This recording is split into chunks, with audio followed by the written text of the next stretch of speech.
O'sha kuz oqshomlarining birida hovlimizga boshqacha sukunat cho'kkandi. Bu sukunat oddiy sukunat emasdi. Erim Sardor Rossiyaga ketganiga endigina 3 oy bo'lgandi. Uyda qaynonam, men va qaynotam qolgandik. Qaynotam mahalladagi boshqa chollarga o'xshamasdi. Yoshi 50 dan oshgan bo'lsa-da, har doim tik yuradigan, qimmat atir hidi anqib turadigan erkak edi. U kishining nigohida qandaydir alanga, ayollarni o'ziga rom qiladigan sirli kuch bor edi. Mahalladagi ayollar qaynotam haqida pichirlashib gapirishardi. Yoshligida juda ko'p qizlarning boshini aylantirgan, haqiqiy xotinboz bo'lgan degan gaplar yurardi. Men bu gaplarga avval e'tibor bermadim, chunki u mening qaynotam edi. Lekin erim Sardor ketgach, hammasi o'zgara boshladi. Hammasi oddiy e'tibordan boshlandi. Dastlab bu shunchaki ota va qiz o'rtasidagi munosabatlarga o'xshardi. Lekin qaynotamning munosabati boshqacha edi. U bozor qilganda har doim menga atab nimanidir qo'shib olib kelardi. Ba'zan ro'mol, ba'zan men yoqtiradigan narsalar. Qaynonam sodda, kasalmand ayol bo'lgani uchun ko'pincha xonasidan chiqmasdi. Qaynotam esa bundan ustalik bilan foydalandi. Esimda, yomg'ir sharros quyayotgan kuni bozorga tushishimizga to'g'ri keldi. Qaynotam mashinani boshqarib borar, men orqa o'rindiqda o'tirardim. Oynadan tushayotgan yomg'ir tomchilariga tikilib ketayotgandim. Sardor telefon qilib turibdimi deb so'radi liqlik bilan. Ha, kecha gaplashdik dedim. U yosh, hali hayotni tushunmaydi. Seni bunday yolg'iz tashlab ketish yaxshimas dedi kutilmaganda. Bu gap meni oyga toldirdi. Oz bolasini yomonlayotgandek emas, balki menga achinayotgandek gapirardi. Mashina salonida uning o'tkir atir hidi hukmron edi. O'sha kuni u menga shunchaki kelin sifatida emas, balki ayol sifatida qaragani sezildi. Ko'zgudan ko'zlarimiz to'qnashganda men nigohimni olib qochdim. Kunlar o'tgani sayin bu o'yin yanada chuqurlashdi.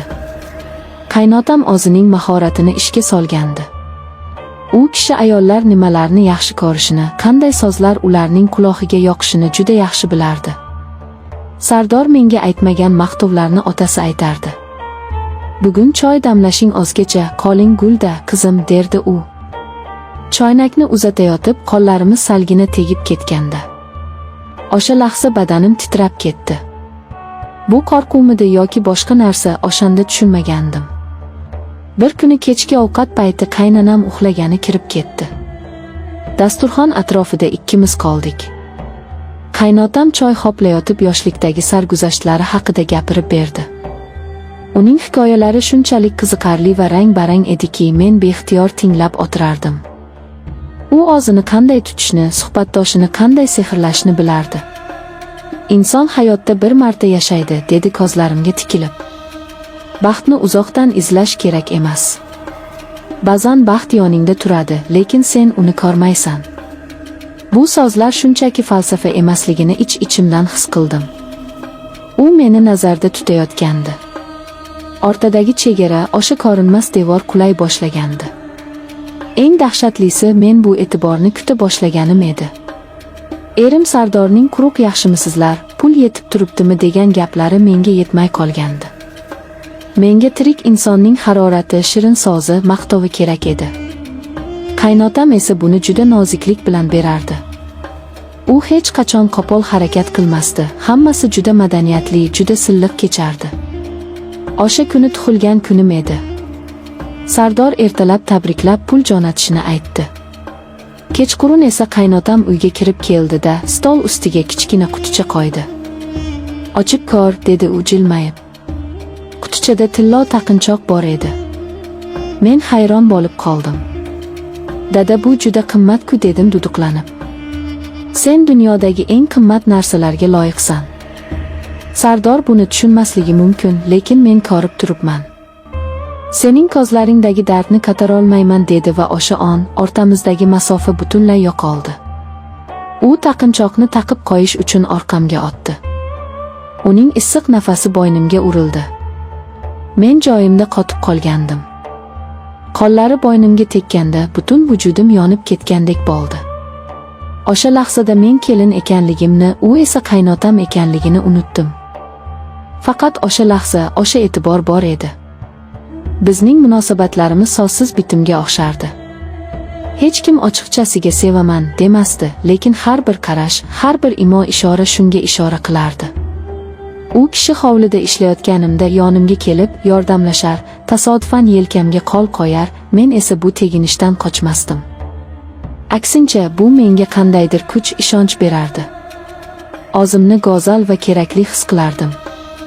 Qaynotamning babnikligi, ayollar psixologiyasini chuqur bilishi mening ojiz nuqtalarimni topishga yordam bergan edi. Qaynotam meni qachon maqtashni, qachon jim turishni, qachon sovg'a berishni aniq bilardi.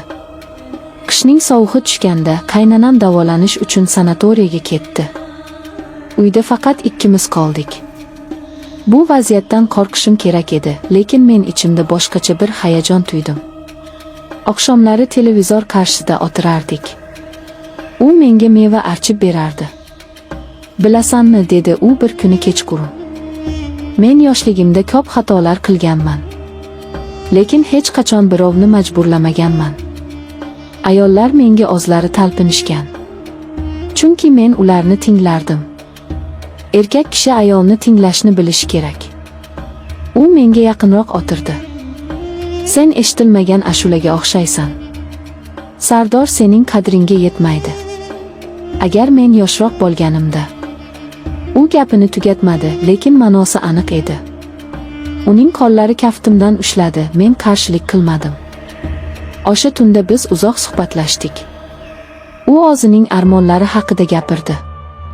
Men esa ilk bor kimdir meni shunchalik diqqat bilan eshitayotganini his qildim. Qaynotam bilan bo'lgan bu yaqinlik meni o'z domiga tortib ketgandi. Men vijdon azobini his qilardim, tushlarimda ota-onamni ko'rib cho'chib uyg'onardim. Lekin ertasi kuni qaynotamning birgina tabassumi, birgina shirin so'zi barcha shubhalarimni yuvib ketardi. Qaynotam mening aqlimni olgan edi. U shunchaki shahvatparast emasdi, u mohir o'yinchi edi. Meni asta-sekin, shoshilmasdan o'z dunyosiga olib kirdi. Bahor kelishi bilan erim Sardorning qaytishi haqida xabar keldi. Bu xabar meni quvontirish o'rniga dahshatga soldi. Men qanday qilib erimning ko'ziga qarayman? Qaynotam esa xotirjam edi. Hammasi joyida bo'ladi.